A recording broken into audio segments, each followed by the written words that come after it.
Now let's look for a few minutes at the Liberal Hall of Shame for 2015 to 2021.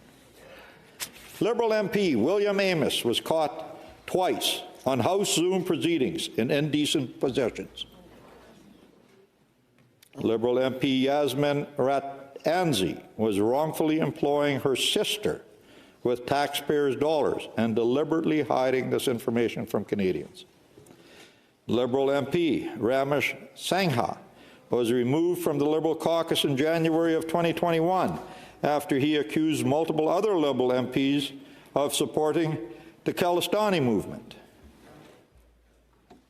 Liberal MP Darshan Singh Kang had to leave the Liberal caucus in 2015 over accusations of sexual harassment.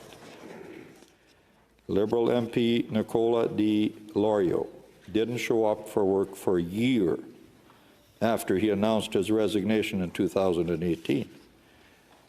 Then the public found out, oh, he actually didn't resign.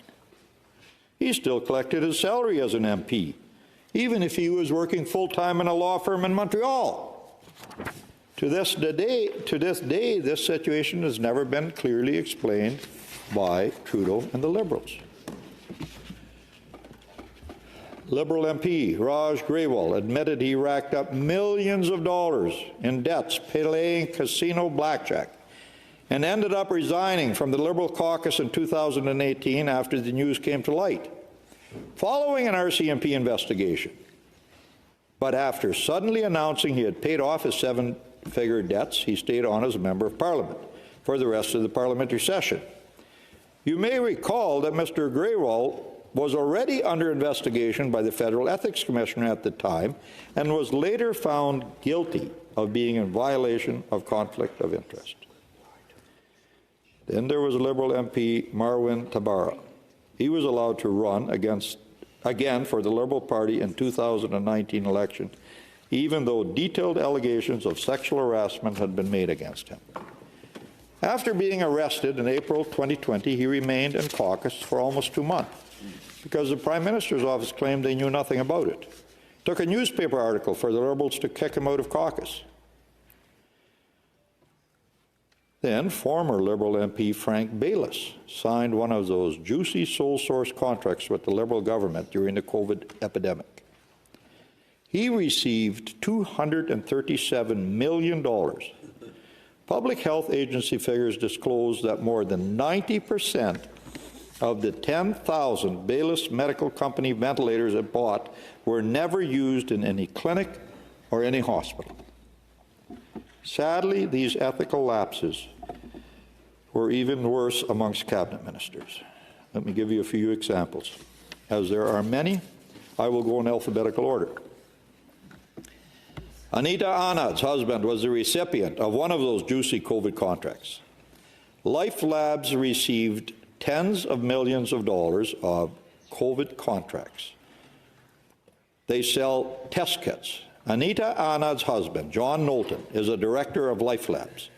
The Life Labs division has received multiple contracts worth millions since Anand was elected to the Parliament in 2019. Navdeep Bains was industry minister and as such promised to crack down on big telcos who overcharge Canadians for internet and cell phone service. Guess what? He found a job at Rogers after leaving the government. The lobbying commissioner said she was frustrated at this, but Liberals will always find loopholes that means more money for them. Then there was Bill Blair, on several occasions, lied, meddled into the work of the RCMP regarding the worst mass killing in the history of Canada in Portapique, Nova Scotia. While he was the president of the Treasury Board, Scott Bryson tried to block approval for the contract of a Navy supply ship being built at the Navy shipyard in Quebec, because he was lobbied to do so by New Brunswick powerful Irving family, owners of the rival Halifax shipyard. Minister Bryson also tried to argue there was no need for him to set up a conflict of interest screen to prevent him from participating in government decisions involving two of Atlantic Canada's wealthiest families.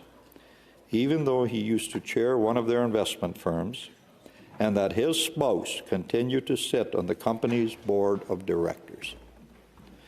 Francois Philippe Champagne owned 2 apartments in London, England, worth millions of dollars.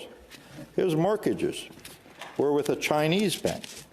Strange indeed for a Canadian in the UK, Canadian MP in the UK, to have to go to a Chinese bank for a mortgage.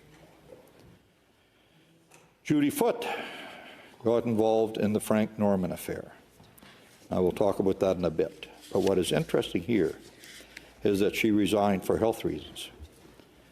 But suddenly, her health improved, and she was rewarded with the job of Lieutenant Governor in Newfoundland and Labrador.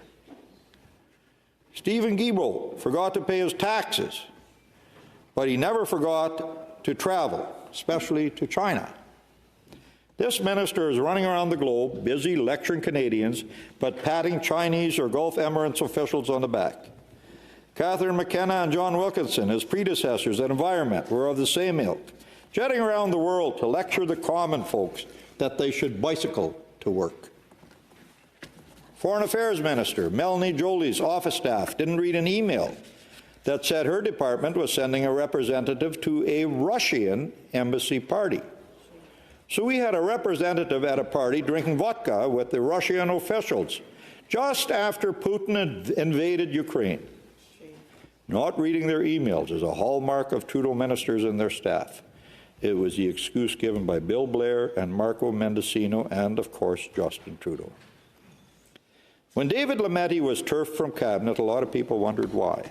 He had actually, after all, done much of Trudeau's bidding, we thought. Well, in the last few weeks, we learned that Lametti cancelled a verdict of first-degree murder against Jacques Delisle, a former judge, even if all the experts were against this decision.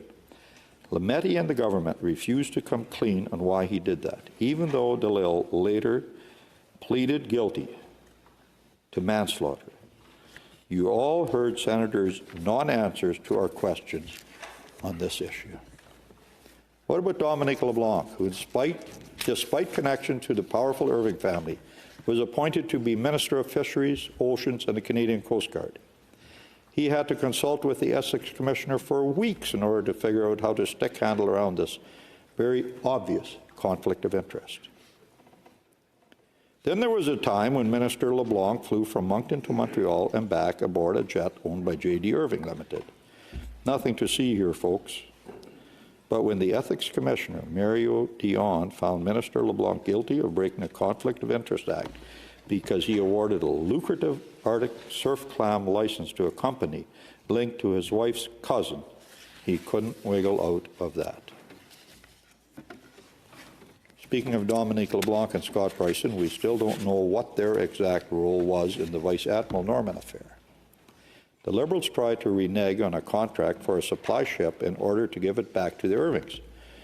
When they got caught, they decided they would get the head of Vice Admiral Norman. The Prime Minister even sent him to trial before the police had investigated its investigation. Scott Bryson and Judy Foote left their positions, and taxpayers ended up being invoiced for an undisclosed sum of money paid out to Vice Admiral Norman. That is a first-class cover-up. Marco Mendicino's case was hopeless. Conflicts of interest, emails not read, bold lies in public, pure incompetence. When you are so bad that even Justin Trudeau thinks you're bad, you've hit the bottom. Someday I will have a speech just on Marco Mendicino scandals. I may need my unlimited time for that. It happens that ministers organize fundraisers outside their ridings, but when you represent a downtown Montreal riding, this is strange. It is even stranger if this fundraiser happens to be in New York, USA. To my knowledge, that is the first, and this honor belongs to Mark Miller. Marianne Monsef had to admit that she was actually not born in Afghanistan, as she had told people and led people to believe for years.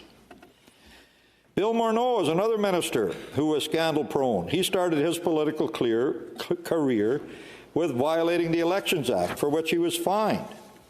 This is, after all, the same finance minister who forgot that he had and forgot to declare his villa in France in his ethics reporting. This is the same finance minister who sponsored Bill C-27, which happened to increase the value of pensions sold by the minister's own company, Morneau-Shepell. When the bill was tabled in the House of Commons, the value of Morneau-Shepell shares jumped, and Minister Morneau just happened to still be holding $21 million worth of shares. And as I already mentioned, his role in the We Charity scandal, when he quit, he pretended he was going to the OECD top position. No one knows for sure if this was true. One thing is true and is real. Taxpayers footed the bill for his failed campaign. I still have an order paper question on the true cost, still unanswered after 25 months. It was reported in the media that this phony campaign cost at least $11 million. Mary Ng was found guilty by the Ethics Commissioner for giving contracts to her best friend. In a Trudeau government, that means you pretend to be sorry, and that has no consequences. How about Seamus O'Regan? The government spent $180,000 defending him in a defamation suit. And do you remember Hunter Tutu? He had to leave cabinet to deal with, sadly, addiction issues. But what was strange was when he said that Justin Trudeau had hugged him after he revealed that he had an inappropriate relationship with a staff member. Harjit Sajjan was found to have lied about his role in Afghanistan. But this happy bunch knows how to organize a party. Sorry, a cabinet retreat. The 3 affordability retreats held in Charlottetown, Vancouver, and Hamilton between 2022 and August 2023 cost $1,325,000. Hey, life is better with lobster and white wine, especially when you are discussing affordability. It's not surprising to see all those ethical lapses. After all, this is the leader of an organization who sets the tone. Justin Trudeau does not believe the rules of ethics apply to him. So how could he insist that his officials, his MPs, and his ministers be any better? In 2015, we learned that Justin Trudeau was billing charities for speaking engagements, even as an MP. This was a first, colleagues, a sitting politician who charges people to hear him speak. When he got caught, he said he was sorry and wrote a check. A few weeks later, he was caught again. He had charged the House of Commons for expenses that had also been reimbursed by the organizations to which he spoke. Again, we had the "I'm sorry, here's a check" routine. This was a preview of things to come. Who can forget the "thank you for your donation" comment and incident where the PM's elitist and condescending attitude was on full display when he jeered at an Indigenous protester before that? Before that, we had Elbowgate, when Justin Trudeau pushed aside fellow MP Ruth Ellen Brosso because he was in a hurry to vote. His time was more precious than others, and pushing aside women who get in the way is something our fake feminist Prime Minister does without hesitation.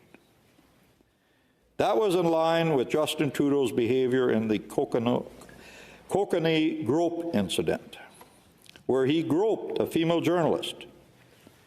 Then he said, "Oh my, I would not have done this had I known that the woman was a national reporter."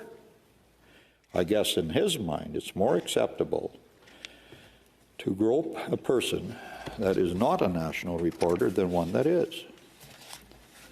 Now, we all remember, of course, that our Prime Minister decided that this was indeed a lesson, not just for him, but for all of us. We all know that some people experience things differently, he said. Now, let's not forget the 3, 4, 5 maybe more incidents where Justin Trudeau wore blackface because he thought it was funny to pretend that he was black. We don't know how many times he did that because he can't remember.